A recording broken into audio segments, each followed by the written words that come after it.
20वां अध्याय ज्ञान योग, कर्म योग और भक्ति योग। उद्धव जी ने कहा, कमल नयन श्री कृष्ण, आप सर्वशक्तिमान हैं। आपकी आज्ञा ही वेद है। उसमें कुछ कर्मों को करने की विधि है और कुछ कर्मों को करने का निषेध है। यह विधि निषेध कर्मों के गुण और दोषों की परीक्षा करके ही होता है।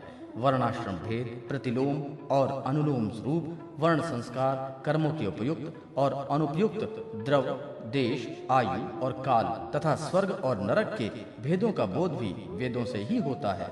इसमें संदेह नहीं कि आपकी वाणी ही वेद है, परंतु उसमें विधि निषेध ही तो भरा पड़ा है। यदि उसमें गुण और दोषों में भेद करने वाली दृष्टि न हो तो वह प्राणियों का कल्याण करने में समर्थ ही कैसे हो।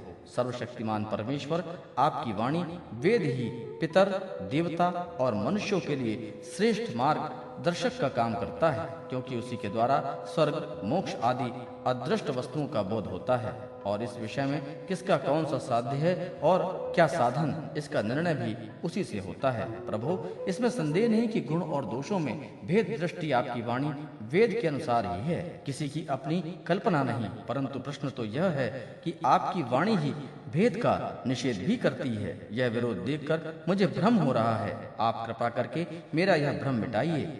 भगवान श्री कृष्ण ने कहा, प्रिय उद्धव, मैंने ही वेदों में एवं अन्य भी मनुष्यों का कल्याण करने के लिए आधिकारिक भेद से 3 प्रकार के योगों का उपदेश किया है, ज्ञान, कर्म और भक्ति। मनुष्य में परम कल्याण के लिए इसके अतिरिक्त कोई अन्यत्र दूसरा उपाय नहीं है। उद्धव जी, जो लोग कर्मों तथा उसके फलों से विरक्त हो गए हैं, उनका त्याग कर चुके हैं, वे ज्ञान योग के अधिकारी हैं। इसके विपरीत जिनके चित्त में कर्मों और उसके फलों में वैराग्य नहीं हुआ है, उनमें दुख बुद्धि नहीं हुई है, वे सकाम भक्ति कर्मयोग के अधिकारी हैं। जो पुरुष ना तो अत्यंत विरक्त हैं और ना अत्यंत आसक्त ही हैं तथा किसी पूर्व जन्म के शुभ कर्म से सौभाग्यवश मेरी लीला कथा आदि में उनकी श्रद्धा हो गई है, वह भक्ति योग का अधिकारी है। उसे भक्ति योग के द्वारा ही सिद्धि मिल जाती है। कर्म के संबंध में जितने भी विधि निषेध हैं, उनके अनुसार तभी तक कर्म करना चाहिए जब तक कर्म में जगत और उसे प्राप्त होने वाले स्वर्ग आदि सुखों से वैराग्य न हो जाए, अथवा जब तक मेरी लीला कथा के श्रवण कीर्तन आदि में श्रद्धा न हो जाए।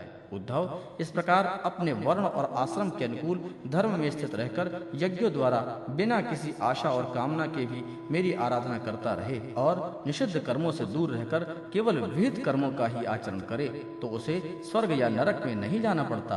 अपने धर्म में निष्ठा रखने वाला पुरुष इस शरीर में रहते रहते ही निषिद्ध कर्मों का परित्याग कर देता है और रागादि मनों से भी मुक्त पवित्र हो जाता है।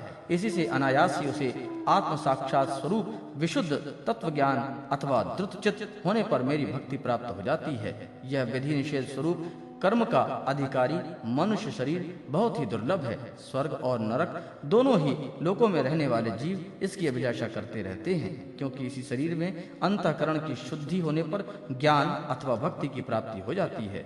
स्वर्ग अथवा नरक का भोग प्रधान शरीर किसी भी साधन से उपयुक्त नहीं है।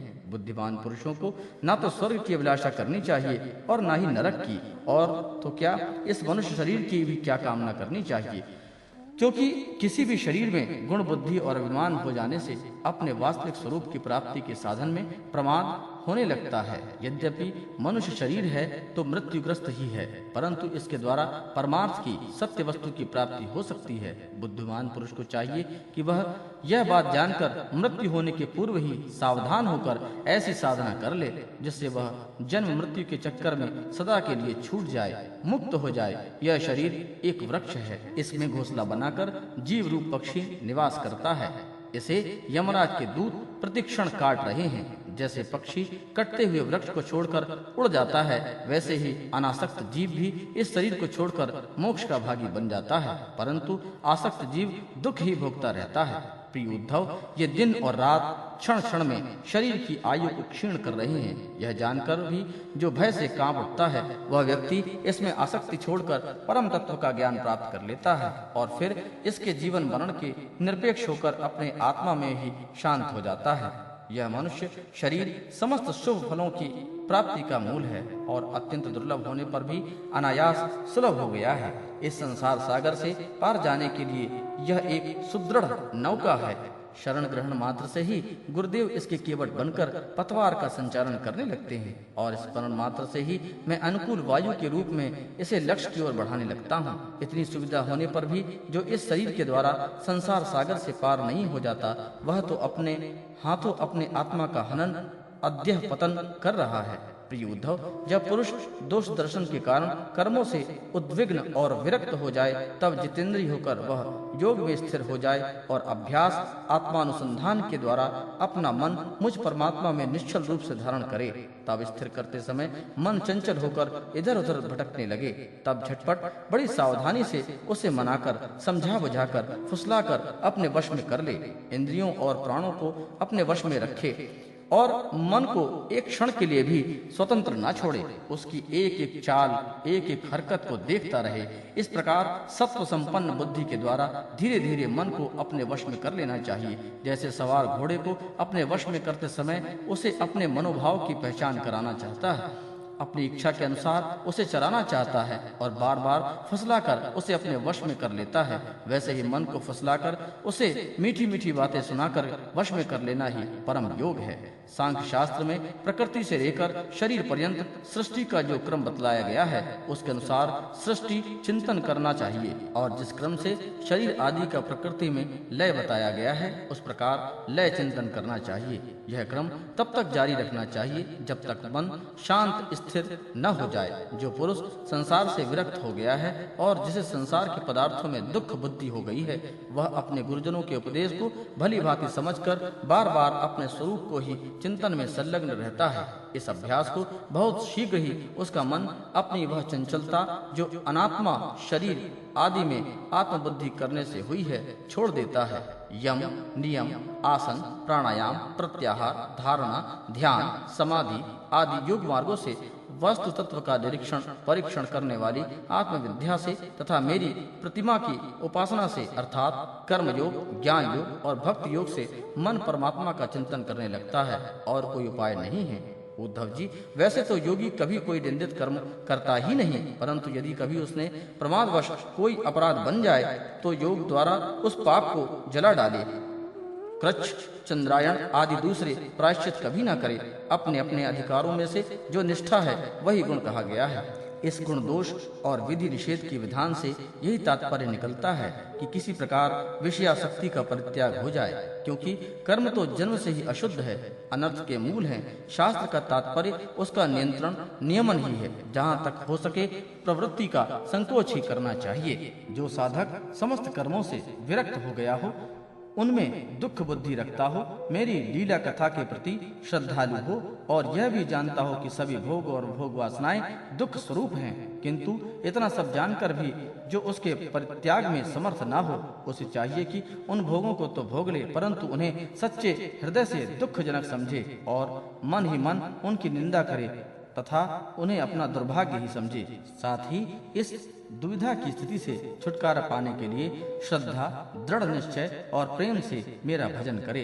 इस प्रकार मेरे बताए हुए भक्ति योग के द्वारा निरंतर मेरा भजन करने से मैं उस साधक के हृदय में आकर बैठ जाता हूँ और मेरे विराजमान होने से ही उसके हृदय की सारी वासनाएं अपने संस्कारों के साथ स्वयं नष्ट हो जाती हैं। इस तरह जब उसे मुझ सर्वात्मा का साक्षात्कार हो जाता है, तब तो उसके हृदय की गांठ टूट जाती है, उसके सारे संशय छिन्न भिन्न हो जाते हैं और सर्व वासनाएं सर्वथा क्षीण हो जाती हैं। इसी से जो योगी मेरे भक्ति से युक्त और मेरे चिंतन में मग्न रहता है, उसके लिए ज्ञान अथवा वैराग्य की आवश्यकता नहीं होती। उसका कल्याण तो प्रायः मेरी भक्ति के द्वारा ही हो जाता है। कर्म, तपस्या, ज्ञान, वैराग्य, योगाभ्यास, दान, धर्म और दूसरों के कल्याण साधन में जो कुछ भी स्वर्ग, अपवर्ग, मेरा परम धाम अथवा कोई भी वस्तु प्राप्त होती है, वह सब मेरा भक्त मेरे भक्ति योग के प्रभाव से ही यदि चाहे तो अनायास ही प्राप्त कर लेता है। मेरे अनन्य प्रेम एवं धैर्यवान साधु भक्त स्वयं तो कुछ चाहते ही नहीं, यदि मैं उन्हें देना चाहता हूँ और देता भी हूँ तो भी दूसरी वस्तुओं की तो बात ही क्या, वे कैवल्य मोक्ष भी नहीं लेना चाहते। उद्धव जी, सबसे श्रेष्ठ एवं महान निश्रेयस परम कल्याण के लिए निरपेक्षता का ही दूसरा नाम है। इसलिए जो निष्काम और निरपेक्ष होता है उसी को मेरी भक्ति प्राप्त होती है। मेरे अनन्य प्रेम भक्तों का और उस समदर्शी महात्माओं का जो बुद्धि से अतीत परम तत्व को प्राप्त हो चुके हैं, इन विधि और निषेध के होने वाले पुण्य और पाप से कोई संबंध नहीं है।